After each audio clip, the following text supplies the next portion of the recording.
자, 우리 앞 시간에 물권법까지 한번 살펴봤었죠. 자, 이번 시간 우리 채권법에 어떻게 또 구성되어 있는지 한번 살펴보도록 합시다. 자, 우리 채권법에는 채권 채무 관계를 이제 규율한 법입니다.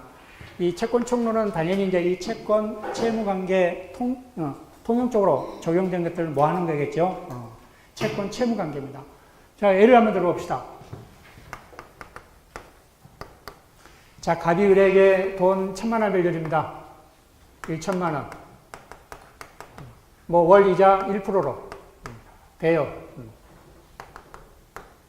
우리 갑을 채권자라 하죠. 채권자. 을을 채무자랍니다. 채무자. 자, 채무자는 당연히 이제 변제기에 변제할 의무가 있는 거잖아요. 그렇죠? 변제 의무가 있습니다. 이거 우리가 이제 금전 소비 대차 계약이랍니다. 우리 돈 빌려준 게 우리 민법의 15개 전형 계약 중에 이 금전 소비 대차 이제 계약에 해당되죠. 자, 우리 채권 총론은 뭐가 규정됐냐면요. 채권의 내용.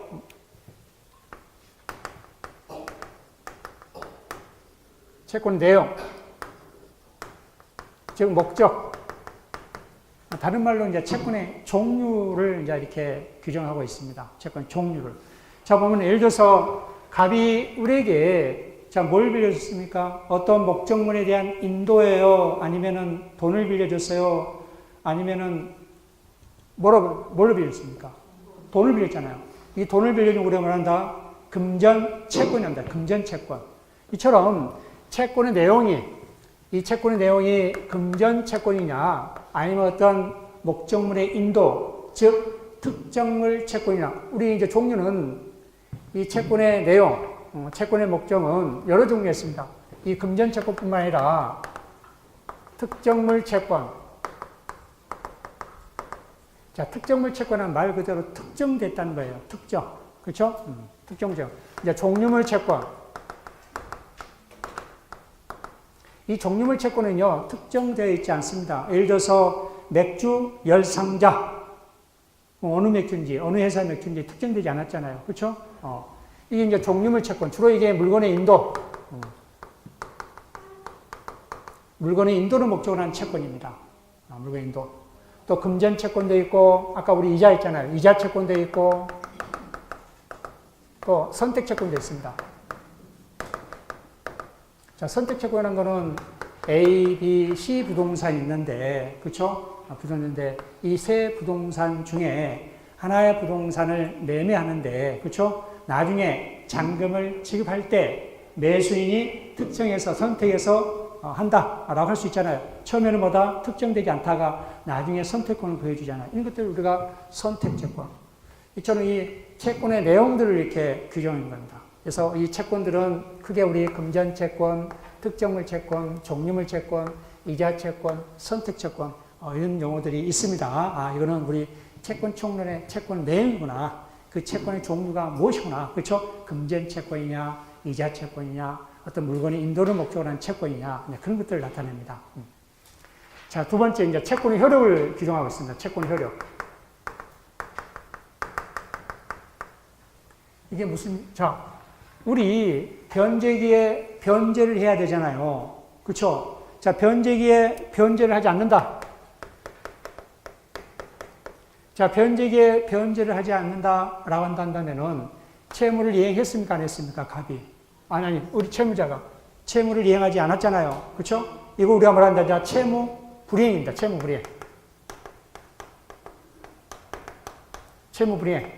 채무를 변제기에 그 변제기의 채무를 이행해야 되는데 이행하지 않았습니다. 이걸 우리가 말한다. 채무 불이행이랍니다. 자, 이 채무 불이행은요 자주 나오면요 여러분들 이제 외워두셔야 돼요. 세 가지가 있어요. 첫 번째 뭐가 있다? 이행지체. 이행지체 가볍게만 봅시다. 이행지체. 두 번째가 이행불능. 이행불능. 이행이 불가능한 경우, 이행할 수 있음에도 불구하고 이행하지 못하는 경우, 그렇죠? 자, 세 번째, 불완전 이행이었습니다. 불완전 이행. 이 세 가지가 있다는 거. 그래서 이 채무불이행이라고 한다면 여러분 딱 이 세 가지를 떠올라야 됩니다. 계속 좀 나옵니다. 채무불이행하면은 이행지체, 이행불능, 불완전입니다. 여기서는 이행할 수 있음에도 불구하고 이행하지 않잖아요. 이행 지체에 해당되잖아요. 이러한 채무 불이행이 있으면은 당연히 뭐가 있어요? 이제 구제 방법이 있어야 되잖아요. 그렇죠? 구제 방법이 있어야 돼요. 구제 방법. 자, 구제 방법 어떻게 있을까요? 이제 강제적으로 할 수 있죠. 강제적으로 이행하도록 강제 이행이 있습니다. 강제 이행. 또 손해가 발생하면은 손해배상을 할 수 있습니다. 손해배상. 손해배상 청구할 수 있다. 자, 우리 강제 이행은 자, 예를 들어서 책임재산 보존제도가 있습니다.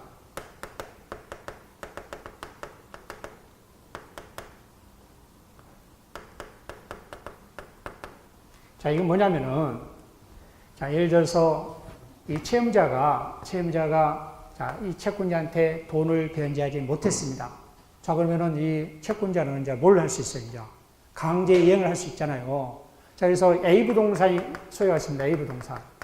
자, A 부동산을 가만히 놔두면은 누가 채권자가 이걸 뭐해서 강제 집행해서 처분해서 이 채권을 가져갈 수 있잖아요. 이거를 모면하기 위해서 누구한테? 병한테, 뭐 가장으로 소유권을 누구한테 해둔다냐? 병한테 해둔다든가. 자, 이런 경우 있을 수 있죠. 자, 그러면은 채권자 입장에서는 어떤 구제 방법이 있어야 되잖아요. 이러한 법률행위는, 즉, 을과 병 간의 법률행위는 채권자를 해하는 법률행위잖아요. 그렇죠? 이러한 법률행위를 뭐하고 취소시키고 일탈될 재산을 누구한테 다시 환원시킵니까? 을한테 환원시킨다. 그 다음에 이제 갑은 강제 집행하잖아요.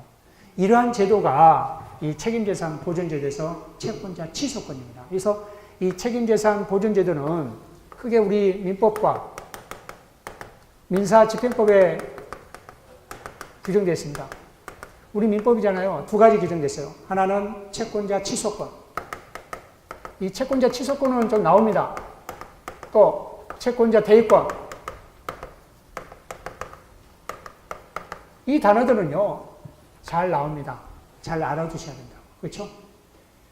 이처럼 강제이행 방법으로서 이 책임재산 보존제도가 있다. 즉 아직 본안소송도 하지 않았잖아요. 판결을 획득하지 않았잖아요. 그럼에도 불구하고 미리서 이 채무자가 어떤 행위했어요? 채권자를 해하는 법률이 있단 말이에요. 그렇죠?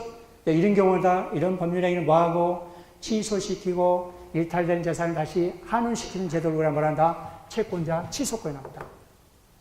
자, 근데 채권자 대입권은요. 자, 병이, 자, 을도 병한테 받을 채권이 있습니다. 채권. 자, 을도 병한테 받을 채권이 다른 재산이 없어요. 자, 그러면은, 자, 을도 갑한테 돈을 빌렸으면은 누구한테 돈을 받아서, 병한테 돈을 받아서 갑한테 갚아야 되잖아요. 근데 이 채무자가 가만히 있어요. 자, 채무자가 가만히 있으면 누가 대신해야 되겠어? 채권자가 누굴 대신해서? 이 채무자를 대신해서 청구할 수 있는 대로. 이걸 뭐라 한다? 우리가 채권자 대입권이랍니다. 그렇죠? 채권자 대입권. 즉, 누구 재산을 보존하기 위해서? 자, 물론 이제 채권자를 위해서, 그렇죠? 자기를 위해서 책임재산 보존제도니까 채무자 재산을 지켜야 될 거 아닙니까? 그래야 나중에 강제 집행할 때 온전하게 뭐 할 수 있어요? 채권을 확보할 수 있잖아요.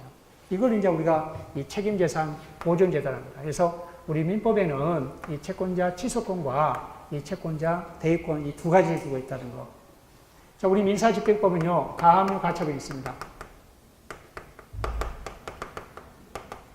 가압류 가처분. 즉, 채무자의 재산을 변경하지 못하도록. 자, 채무자의 재산이 예를 들어서 실컷 갑이 을을 상대로 돈을 달라라고 소송을 하잖아요. 여러분, 이 소송은 시일이 굉장히 많이 걸리는 걸 알잖아요. 근데 그 사이에 채무자가 재산을 처분한다든가. 그럴 수 있잖아요. 또 이 담보력을 약화시킨다든지, 다른 사람이 그 저당권을 설정하게 한다든지. 자, 그럼 나중에 훌륭한 판결문이 획득한들, 나중에 강제 집행하려면은 재산이 없다든가, 담보가치 없다든가, 아무런 그 판결마다 무용지물 될 수 있잖아요. 이처럼 채무자의 재산을 변경하지 못하도록 미리서 채무자 재산을 묶어놓은 제도가 우리 민사집행법에 이 가압류가 있고 가처분 제도가 있는 거예요. 이게 굉장히 중요하잖아요. 그러니까 민사에 관한 분쟁이 있잖아요. 일단 채무자 재산을 찾아서 뭐 해야 된다? 묶어놔야 됩니다. 그러고 나서 차분히 뭐 해야 돼요? 이제 본안소송, 즉 판결문을 획득해야 되잖아요. 그리고 나중에 그 판결을 뭐 한다? 강제 집행해야 된다. 이처럼 이 가압류 가처분은 굉장히 중요하다. 이거는 이제 우리 민사집행법에 나옵니다. 이제 판결문 획득은 민사소송법이고, 그다음 강제집행은 민사집행법에 있는 겁니다. 그렇죠?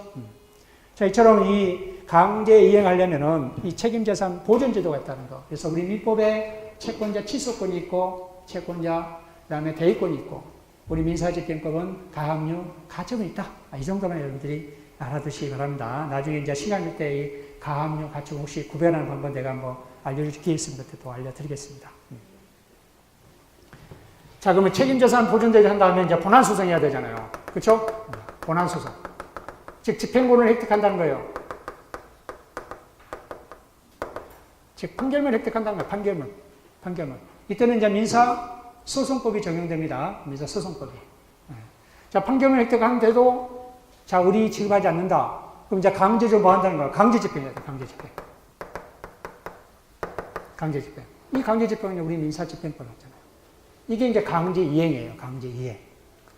이러한 강제이행 제도가 이 책임재산 보존제도만 우리 민법에 규정되어 있지, 이런 것들은, 이거는 본안소송은 민사소송법이고, 이 강제집행은 뭐다? 민사집행법에 규정되어 있습니다. 그래서 이 강제이행에서 책임재산 보존제도, 이 채권자 취소권과 채권자 대의권이 규정됐다는 거. 이게 이제 이 채권의 효력에 규정되어 있어요. 그래서 우리 채권자 대의권, 채권자 취소권 이 말이 나오면 우리 채권 총론에 이 채권의 효력이구나. 그렇죠? 채무자가 뭐 하지 않으면은 변제하지 않으면은 강제이행과 손해배상 제도가 있는데 그 강제이행할 때 미리서보다 채권을 보존하기 위한 제도가 이 채권자 대의권과 채권자 취소권이 있구나라고 이렇게 생각하시기 바랍니다. 자, 그럼 우리 채권 총론에 또 뭐가 규정됐냐면요. 다수 채권자, 채무자가 있습니다. 수인은 채권자, 채무자.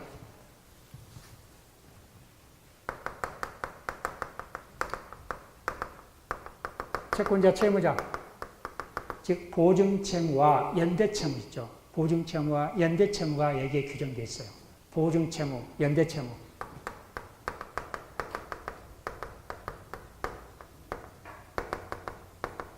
연대채무에 이게 규정되어 있습니다. 채권 총론에 규정되어 있어요.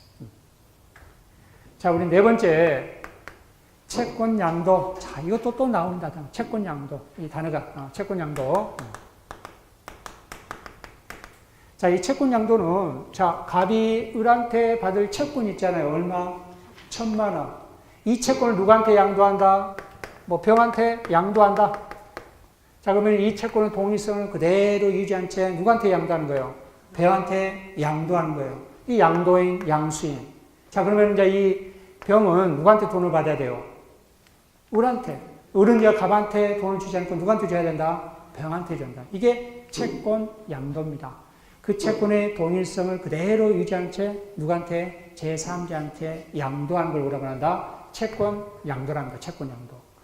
이 채권 양도도요, 굉장히 우리 일상생활에 많이 활용하고 있습니다. 이 채권을 확보할 때 재판을 통하지 않고 이 채권 양도만 잘 지켜지면요, 그 대항 요건만 잘 갖춰지면은 우선 변제받을 수 있습니다. 이 채권 양도가. 그래서 우리 일상생활도 이 채권 양도가 상당히 많이 이루어지고 있다는 거. 그래서 이 채권 양도는 채권의 동일성을 그대로 유지한 채 누구한테? 제3자한테 양도한 걸 뭐란다? 채권 양도란다. 채권 양도. 이게 이제 우리 규정됐고. 또 채무 인수가 있습니다.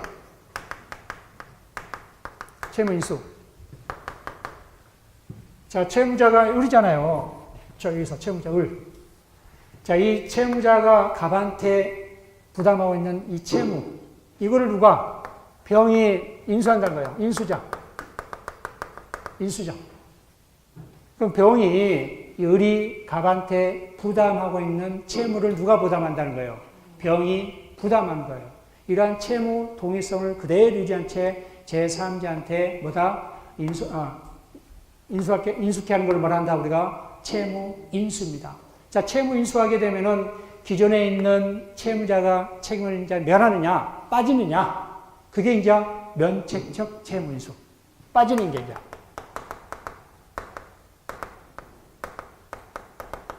면책적 채무 인수한다.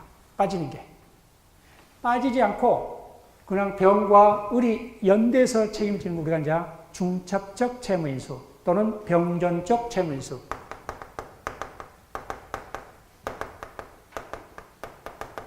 또는 병전적.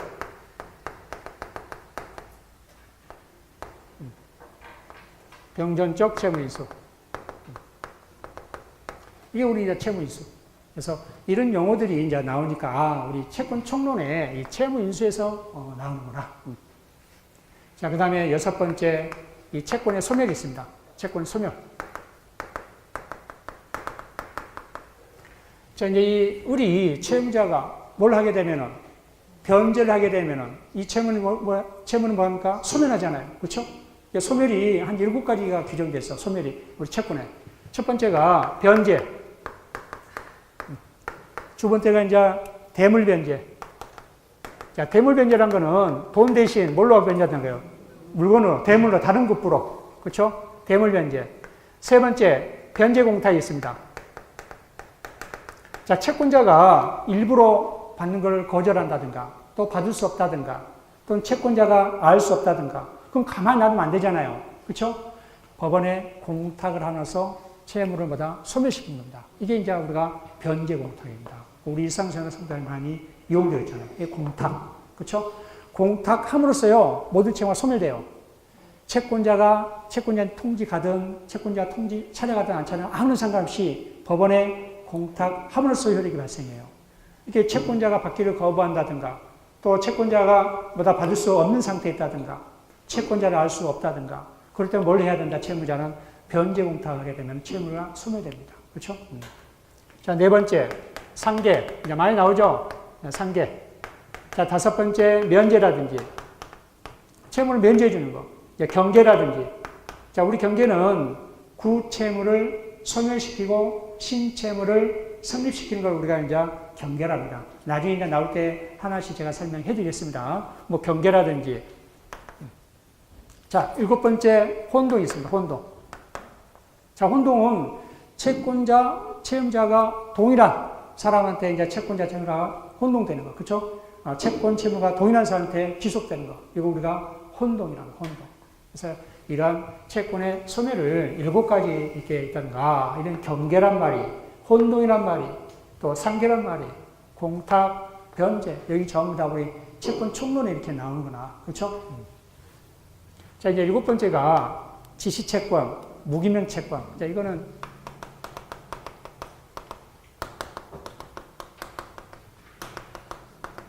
이렇게 전부 다 이 채권 총론에 이렇게 규정되어 있습니다. 그래서 여러분들이 이제 자주 접하는 이 채권 양도라든지, 이 채무 인수라든지, 아까 우리 채권 효력에서 채권자 대위권, 채권자 취소권이라든지, 뭐 이게 상계라든지, 경계라든지, 혼동이라든지, 뭐 이런 것들은 이 채권 총론에 이렇게 규정되어 있다는 거. 자, 우리 채권 총론은 시험 범위도 아니다. 시험 범위도 아니다. 아니다. 시험 범위 아니에요. 아닌데, 이러한 용어들이 계속 나오잖아요. 그러니까 여러분들이 어려워한 이유가 이런 시험 범위도 아닌데 자꾸 어려운 단어가 나오니까, 예고와 똑같죠. 예고는 단어를 많이 외워야 되는 거죠. 여러분들, 물론 여러분들이 이제 공부할 때요, 단어를 익히기 위해서, 영어를 익히기 위해서 시간 낭비한다. 정말 시간 낭비입니다. 영어 때문에 시간 낭비하지 마시고요. 그냥 넘어가세요. 그리고 생각나면은 어디 찾으면 돼요? 네이버한테 물어보면은 잘 알려줘요. 여러분 핸드폰 있잖아요. 가다가 버스 안에서 딱 생각난다. 모르면 얼른 찾아보면은 나오잖아요. 그거 읽어봐도 모른다 하면 저한테 찾아오셔서 나중에 쉬는 시간에 물어보면 되잖아요. 그렇게 해서 이 영어 습득해야 되지. 일부러 시간 내서 영어집 사가지고 익히면요, 바보짓입니다. 하지 마시고, 모르면은 그냥 간단히 찾아보시고 넘어가면은 나중에 이제 자연스럽게 알게 됩니다. 자주 하다 보면. 그렇죠? 그래서 처음에 여러분들 이제 이 입문 과정에 있어서 이 영어를 어떻게 해야 됩니까? 전혀 모르는데, 제가 그랬잖아요. 우리 외국어 단어 알아요? 몰라요? 모르잖아요. 뭘 하나하나씩 찾아서 해야 되는데, 굳이 우리 민법은 그 영어를 찾아서 하나하나 할 필요가 일단 없습니다. 그냥 쉬는 시간에 짬날 때 그냥 여러분들이 익혀야 되지, 그거를 시간 내서 영어를 익힌다는 거는 안 됩니다. 그래서 나중에 이제 어려운 용어들은 이제 그 해당 부분에서 또 이렇게 설명을 해드리겠습니다. 그래서 이런 용어는 어디에 있는지, 그래야 여러분들이 이 용어가 어디에 있는지 찾기가 쉽잖아요. 어디에 있는지 알지 모르고 도대체 이 혼동이 어디 나올까? 책 찾아봐도, 우리 채권의 혼동은 책 찾아봐도 없어. 우리 물권행자가 혼동이 또 나오잖아요, 또. 그렇죠? 그렇기 때문에, 채권자 대입권, 채권자 취소권, 도대체 민법의 어느 분야에 있지? 여러분 알고 있어야 되잖아요. 그렇죠? 어느 부분에서 이 채권법에 채권 총론에 개정되어 있다. 자, 우리 채권 강론을 한번 살펴볼까요? 자, 우리 채권 강론은 채권 발생 원인에 따라서 우리 채권 발생 원인이요, 너무 다양합니다. 상당히 많습니다. 그래서 이 채권 발생 원인에 따라서 이 몇 가지 이렇게 분류를 했습니다. 이 채권 강론은. 가장 대표적인 게 계약입니다. 계약. 많이 이제 들어본 단어가 나오죠? 계약. 계약. 자, 두 번째가 이제 사무관리. 자, 우리 사무관리는 자, 의무가 없어요. 의무가 없는데 타인의 사무를 처리해요. 옆집에 불이 났단 말이에요. 그럼 옆집에 여행 갔어요. 그럼 여러분한테 문을 부수고 가서 불을 끌 수 있잖아요. 그렇죠? 사무 처리하지 않는 의무가 없는데, 그렇죠? 그게 우리가 사무관리입니다. 사무관리. 자, 세 번째, 부당이득. 자, 이제 이 단어는 계속 나올 겁니다. 부당이득. 부당이득 반환. 자, 부당이라는 건 뭐예요? 법률상 원인 없이 타인의 어떤 재산이라든지 노무 제공을 해서 이득을 취득했습니다. 자, 이득을 취득하면은 상대방 당연히 손해가 발생하잖아요. 그렇죠? 손해가 발생할 때는 당연히 그 이득을 뭐 해야 된다? 반환해야 된다. 그렇죠? 그게 뭐 한다? 부당이득, 부당이득, 부당이득. 이 단어는 계속 나옵니다. 계속 나옵니다. 부당이득. 법률상 원인 없이 해서 타인의 재산이라든지 또는 뭐다 노무 제공을 인해서 뭐다 이득을 얻었단 말이에요. 자, 이득을 얻는 반면에 상대방은 뭐예요? 손해가 발생할 수 있잖아요. 그걸 뭐 하려는 거예요? 이제 그 이득을 돌려달라는 거예요. 그렇죠? 그걸 우리가 말한다? 부당이란다. 우리 시험 범위예요, 시험 범위 아니에요. 아니에요, 시험 범위. 이것도 시험 범위 아니에요. 자, 네 번째 뭐가 있어요? 불법행위 있습니다. 불법행위. 고의, 가실로 타인에게 손해를 입히면은 손해배상 청구할 수 있잖아요. 아까 우리 손해배상 또 한 번 나왔었죠? 채무불이행. 우리 계약에서 채무불이행일 때 손해배상 청구할 거. 이거는 위법한 행위. 그렇죠? 위법한 행위로 어떤 손해가 발생했을 때 이 불법행위고, 아까 채무불이행으로 인한 손해배상은 다릅니다. 다릅니다. 그래서 뭐 문제는 나오지 않지만 그래도 손해배상 여기도 나오고 여기도 나오고, 여기는 위법한 행위. 그렇죠? 저희는 채무불이행. 그래서 이 불법행위도 이 시험 범위가 아닙니다. 그렇죠? 자, 우리 계약에서 시험 범위죠. 이제 계약 총론과 계약 강론 이렇게 나누는데요. 이제 계약은 어떻게 구성되냐? 계약 우위가 있고, 그 다음에 이제 성립. 계약이 어떻게 성립하냐? 성립 요건. 성립이 있고. 어떻게 계약이 성립하느냐? 세 번째, 계약의 종류가 있고. 자, 네 번째, 효력이 있습니다. 효력. 자, 다섯 번째가 계약 해제와 해지가 나오죠. 해지. 자, 이런 단어들은 전부 다 이제 익숙하죠. 시험 범위에 해당되겠죠. 이 계약은 일단 시험 범위입니다. 시험 범위입니다. 일단은. 자, 우리 계약의 성립은 크게 여러 가지 있죠. 가장 대표는 뭐예요? 청약과 승낙에 의해서 계약이 성립할 수 있고, 또 한꺼번에 같이 청약할 수 있죠. 서로 교차해서 청약할 수 있고, 이렇게 해서 계약이 성립하잖아요. 그렇죠? 가장 대표적인 두 개. 청약과 승낙에 의해서 계약이 성립되고, 두 번째 교차 청약에서 계약이 성립되고. 자, 우리 종류. 자, 우리 종류가 몇 개 전형 계약이 있다? 계약이 우리 민법에 15개. 15개. 15개 전형 계약이 있어요. 자, 여기서 전형 계약이라는 건요, 민법에 규정된 계약을 뜻합니다. 민법에. 그럼 민법이 규정이 안 됐으면은 비전형 계약, 무명 계약, 또 무명 계약, 또 비전형 계약. 민법에 규정된 걸 우리가 뭐란다? 전형 계약. 우리 민법에 몇 개 있었다고요? 15개. 자, 15개 다 시험 범위일까? 우리 한번 15개 한번 모르지만 한번 살펴봅시다. 자, 첫 번째 보면은 증여가 있습니다. 증여 단어 많이 나오죠. 무상으로 증여하는 거. 그렇죠? 주는 거, 물건을 주는 거. 증여. 두 번째, 매매. 많이 나오죠? 매매. 자, 그 다음에 세 번째 뭡니까? 교환. 교환. 자, 네 번째, 사용대차. 자, 다섯 번째, 소비대차. 아까 우리 금전 소비대차 나왔었잖아요. 금전을 했을 때 소비대차라든지. 자, 그 다음에 임대차. 임대차. 자, 일곱 번째, 고용. 자, 고용, 그 다음에 도급. 아홉 번째, 여행계약. 이 여행계약이 2016년도 2월부터 시행됐어요. 그 전에는 시행 안 됐으면 14개 전형계약으로 이렇게 되어 있습니다. 그래서 그 종전책들은 14개 전형계약이 됐습니다. 그래서 2016년 2월부터 뭐다? 이 여행계약이 이 전형계약으로 편입됐습니다. 여행계약이. 그래서 10번째, 그 다음에 위임치, 조합. 자, 그 다음에 13번째, 종신정기금, 현상광고. 14번째, 종신정기금. 15번째, 화해.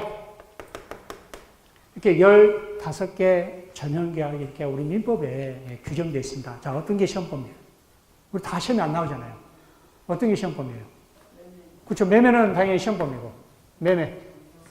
교환. 임대차. 또 있어요? 없죠? 이 세 개. 15개 전형계약 중에서 몇 가지? 세 가지가 시험범위예요. 종류에서. 매매, 교환, 임대차. 나머지 전부 우리 계약은 시험범위예요. 그렇죠? 그래서 종류가 15개 있다는 거 다 알 필요가 없습니다. 알 필요 없습니다. 뭐 이게 전형계약 아닌 거 물론 나올 수는 있겠지만은 그렇게까지 문제는 안 나올 겁니다. 왜? 당근 시험범위가 아니니까. 물론 이제 주택관리사는 시험범위에 해당될 때 이게 문제가 나오죠. 그렇죠? 15개 전형계약. 그래서 우리 민법에는 15개 전형계약이 있다는 거, 우리 민법에 규정되지 않는 걸 우리가 비전형계약, 다른 말로 무명계약. 우리 무명계약은 뭐가 있을까? 우리 일상생활 많이 하는 리스 계약 있죠? 우리 민법에 규정 안 돼 있잖아요. 그렇죠? 그러니까 비전형계약 또는 무명계약입니다. 그렇죠? 그래서 우리 민법에 규정된 걸 뭐라 한다? 전형계약이란다. 그래서 이 15개 중에서 세 가지가 시험 범위라는 거 이렇게 알아두시고. 자, 우리 이제 효력에서는 또 그게 세 가지 있죠? 첫 번째, 우리 계약 효력에서 동시이행 항변권, 쌍무계약에서 동시이행 항변권. 동시이행 항변권. 자, 우리 매매에서 여러분이 아다시피 매매 잔대금과 소유권 이전 등기는 뭐다? 동시 이행 관계다. 상대방이 채무를 이행하지 않으면 내 채무도 이행을 거절한다. 또 우리 임대차에서 나오잖아요. 임대차 기간이 만료되면은 차임을 임대차 보증금으로 전액 지급한 경우 있잖아요. 그 경우 우리 임대차 경우는 임대차 기간이 만료되면은 부동산 인도와 임대차 보증금 반환은 뭐다? 동시 이행 관계입니다. 그렇죠? 동시 이행 관계에서 상대방이 채무를 이행하지 않으면 내 채무도 뭐한다? 이행을 거절한다. 이게 이제 우리 계약 효력에 규정되어 있습니다. 자, 두 번째, 위험부담입니다. 위험부담. 자, 위험부담 계약 체결이 성립된 후에 어떤 불가능할 때, 이행이 불가능할 때, 그때 채무자가 기척사유가 있느냐, 채권자한테 기척사유가 있느냐, 둘 다 기척사유가 없느냐, 그게 이제 규정되어 있어요. 그 위험부담. 그 위험부담은 누구한테 기속시키냐?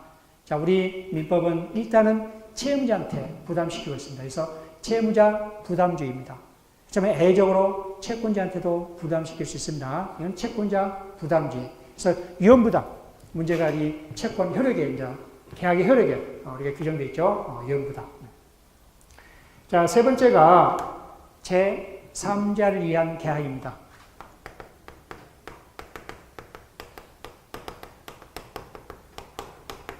여기에서요, 매년마다 문제 나오는 건 뭐냐, 이게예요. 올해 나왔었죠? 이 제3자를 위한 계약. 제3자를 위한 계약. 그래서 이 효력에 동시에 항변권, 위험부담, 제3자에 의한 계약이 이렇게 규정되어 있다는 거. 자, 이제 계약 해제와 해지. 계약 해제와 해지.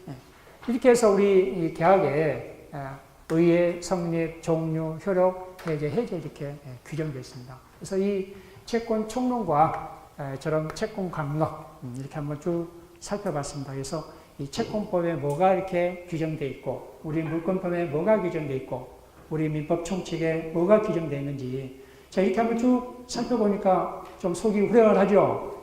뭔가 민법을 다 안 것처럼 느껴지잖아요. 자, 이거를 여러분들이 공부하시면요, 그 도표를 그래서 반복적으로 보세요. 반복적으로. 무슨 말 아셨죠? 반복적으로. 계속 보시라고. 도표를 하나 그려보세요. 집에 가서. 도표 글자 아시겠죠? 도표 하나 쭉 그려하셔가지고, 이 민법 체계가, 민법이 어떤 내용들이 있는지, 그걸 알게 되면요, 여러분들 이 모를 때, 책 찾을 때 빨리 찾을 수 있죠. 이 내용은 어디가 있더라. 그쵸? 근데 그것도 모르면요, 찾고 싶어도 못 찾아. 그쵸?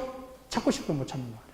그래서 이 민법 체계를 여러분들이 잘 알아두시기 바랍니다. 그렇다 보면 이게 이제 이 민법을 이해하는데 여러분들이 굉장히 쉽다는 거 꼭 알아두시기 바랍니다.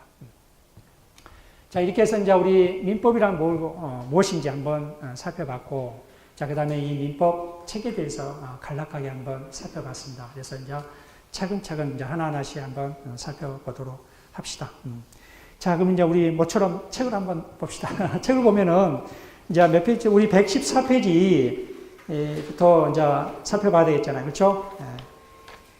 자, 우리 114페이지 보면 이제 권리변동에서 이 법률관계가 나오잖아요. 법률관계. 자, 우리 인문세는 가장 이렇게 간단하게 이렇게 나와 있지만은 이 법률관계도 한번 간단히 한번 살펴보도록 합시다.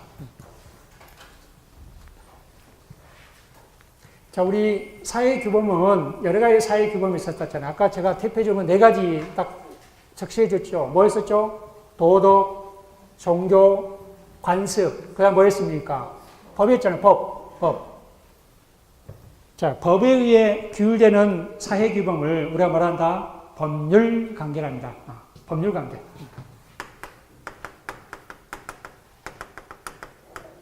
법률관계. 법에 의해서 규율되는 사회규범을 우리가 뭐라 한다? 법률관계한다. 그래서 아까 우리 종교라든지 도덕이라든지 관습은 인간관계잖아요. 그렇죠? 그래서 이 법률관계와 이 인간관계의 큰 차이점은 강제성이 있나 없나 큰 차이잖아요. 그렇죠? 큰 차이점이 있다는 거. 자, 우리 이 법률관계는요, 대체적으로 이 권리관계와 의무관계 이렇게 나타납니다. 그래서 권리는 뭐합니까? 행사해야 되고, 의무는 뭐 해야 됩니까? 이행을 해야 됩니다.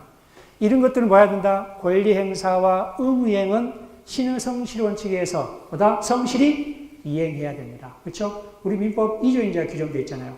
그렇죠? 그래서 이 법률관계는 크게 이 권리관계와 의무관계를 이렇게 규정되어 있다는 거. 우리 민법 총칙에 이제 아까 나와요. 권리 주체, 권리 객체 할 때, 그때 이제 이 권리관계, 의무관계가 나옵니다. 그래서 이 권리를 한번 간단하게 다른 개념과 구별할 개념이 있습니다. 앞으로 나올 개념들이 있어요. 자, 우리 권리는 법에 의해서 주어지는 힘입니다. 권리는. 법에 의해서 주어지는 힘. 자, 예를 들어서 갑이 토지에 건물을 가지고 있습니다. 자, 갑이 소유권을 가지고 있다는 것을 누가 국가의 힘에 의해서 또는 권리를 주어집니다. 법에 의해서 주어지는 힘. 자, 소유권. 자, 소유권을 취득하기 위해서는 뭐가 있습니까? 국가 힘은 뭐가 필요해요? 등기. 그렇죠, 등기. 이 국가 힘이 필요하잖아요. 그러니까 법에 의해서 주어지는 힘을 우리가 뭐라 한다? 권리랍니다, 권리. 가장 대표적인 게 뭐예요? 이제 소유권. 자, 여기서 이제 우리 권리와 구별되는 개념들이 있어요. 나중에 여러분들, 권능. 우리 물권법 할 때 이제 권리란 말이 나오고, 권원. 이제 권원의 말이 나오고, 또 권한. 이런 말이 나옵니다. 이 권리와 구별해야 됩니다. 이런 것들. 권원이 있다, 권능이 있다. 뭐 이런 단어들이 막 나옵니다. 우리 물권법에 이제 권한은 당연히 우리 민법 총칙에 이제 대리에서 이제 나오죠. 자, 이 권능은요, 어떤 법률상이라든지 또는 사실상 행위를 정당화 시켜주는, 이 권능은 우리 소유권, 아까 소유권 권리라 했잖아요. 권리의 내용을 이루는 개개의 힘을 우리가 말한다. 권능이랍니다. 자, 우리 소유권의 개개의 힘이 뭐가 있을까요? 이 권리 내용, 이 권리잖아요. 소유권이. 그 개개의 힘이 있습니다. 소유권은 어떤 힘이 있죠? 자, 우리 소유권은 완전 물권이랍니다. 완전 물권. 자, 완전한 물권을 가지기 위해서는 이 세 가지 요건이 필요합니다. 하나마다 사용할 수 있어야 된다. 또 뭐 해야 된다? 수익할 수 있어야 된다. 또 뭐 해야 된다? 처분할 수 있어야 된다. 처분. 사용, 수익, 처분. 자, 이게 우리가 이 세 가지 요건이 갖춰 있으면요, 뭐된다? 완전 물권이랍니다. 이처럼 소유권은 이러한 개개의 힘을 가지고 있습니다. 이거 우리가 뭐란다? 권능이랍니다. 권능. 그래서 이 권능은 이 권리의 내용을 이루는 개개의 힘을 우리가 뭐란다? 권능이란다. 그래서 이 소유권의 권능은 이 사용, 수익, 처분할 수 있는 뭐가 있다? 권능이 있다라는 권능. 권한이 있다. 권리가 있다네요. 사용, 수익, 처분할 수 있는 권리가 있다네요. 사용, 수익, 처분할 수 있는 권능이 있다랍니다. 권능. 자, 권한입니다. 권한은 아까 우리 법률상 또는 사실상 행위를 정당화시켜주는 힘입니다. 정당화시켜주는 힘. 자, 갑토지 위에 을이 건물을 신축합니다. 건물을 신축. 누가? 을이. 자, 그러면은 건물을 신축하려면은, 자, 을은 가부 허락을 받는다든지 어떤 계약 체결이 있어야 되겠죠. 그렇죠? 어떤 이러한 건물을, 이러한 토지를 사용, 수익하기 위해서는 어떤 힘이 있어야 되잖아요. 그렇죠? 정당화 시켜준 힘. 자, 예를 들어서 이제 갑과 을이 지상권 설정 계약을 체결했다. 지상권 설정 계약 체결하고 뭐 했다? 등기를 했다. 자, 우리 지상권은 이제 나중에 배웠지만은 내가 건물을 소유하기 위해서 또는 공작물을 소유하기 위해서 또는 수목을 식재하기 위해서 타인의 토지를 이용하는 거예요. 자, 이 을은 토지가 없는 거예요. 근데 나무를 심고 싶어요. 건물을 짓고 싶어요. 이제 토지 있는 사람한테 뭐 해야 되는가? 빌려야 되잖아요. 그렇죠? 이때 우리 임대차를 한다든지 지상권 설정 계약을 해서 한다든지 이렇게 해서 타인의 토지에다 이 건물 짓고 공작물 짓고 나무를 심을 수 있단 말이에요. 자, 이러한 지상권 설정 계약 체결, 이게 힘이잖아요. 정당화 시켜준 힘, 지상권 설정 계약이. 그렇죠? 그냥 무단으로 건물을 지었다? 자, 정당한 권한이 있어 없어요? 없다. 정당한 권원. 그렇죠? 이걸 우리가, 이 권원이란 거는 을이 가부 토지를 사용, 수익할 수 있는 권능이 있다, 권한이 있다? 권한이 있다 합니다. 권한. 그렇죠? 즉, 을이 가부 토지를 사용, 수익할 수 있는 권한이 있다 합니다. 권능이 아니라. 그렇죠? 그래서 이 권리와 이렇게 구별해야 됩니다. 권한. 그래서 우리 이제 물권법에 이처럼 권능, 권한, 이런 말이 나오니까 이 용어를 잘 여러분들이 정리해야 됩니다. 이게 어려운 거기 때문에. 자, 권능은 아까보다 권리의 내용을 이루는 개개의 힘. 자, 우리 소유권이 권리라 했잖아요. 그렇죠? 법에 의해 주어진 힘. 근데 이 소유권은 개개의 어떤 권능이 있습니다. 어떤 것들 사용, 수익, 처분할 수 있는 권능이 있다. 자, 권한은 타인의 토지를 사용, 수익할 수 있는 정당화 시켜주는 힘이라 했잖아요. 그렇죠? 이 사람이, 을이라는 사람이 이 가부 토지를 사용할 수 있고 수익할 수 있는 그 근거가 뭐예요? 이 지상권 설정 계약을 하고 등기를 했기 때문에. 그렇죠? 그거 했기 때문에 정당화 시켜주는 힘이 있잖아요. 그래서 이 타인의 토지를 사용, 수익합니다. 타인의 토지를 사용, 수익할 수 있는 뭐가 있다? 권한이 있다. 라고 이렇게 표현합니다. 자, 권한. 자, 권한은, 자, 타인을 위해서 일정한 법률 행위를 할 수 있는 법률상 지위입니다. 타인을 위해서, 타인. 자, 가장 대표적인 우리 대리권. 대리권을 권리가 있다라고 하면 안 되는, 뭐 있다? 권한이 있다. 자, 갑이 내 부동산을 좀 팔아달라라고 누구한테? 을한테 대리권을 수여했습니다. 대리권 수여. 자, 대리권 수여하게 되면은 을은 누가 병과와 어떤 대리행위 하잖아요. 이러한 대리행위는 뭐다? 효과를 누구한테 기속시킨다? 본인한테 기속시킨다. 이 대리권으로 말한다? 권한입니다. 자, 을은 누굴 위해서? 본인을 위해서, 타인을 위해서 어떤 일정한 행위를 하잖아요. 법률행위 하잖아요. 이걸 우리가 말한다? 권한이란다. 권한. 가장 대표적인 게 우리가 대리권입니다. 대리권. 그래서 이 권리는 법에 의해서 주어지는 힘을 우리가 권리라 하지만은 이러한 권리와 구별되는 용어들이 권능, 권한, 권한. 이 정도 여러분들이 알아두셔야 합니다. 이 문장 용어들이 나와서 그렇습니다. 그래서 잘 익혀두시기 바랍니다. 이처럼 법률관계는 이러한 권리관계와 의무관계로 이렇게 이루어져 있다는 거 알아두시고, 자, 다음 시간에 계속 이어서 하도록 합시다.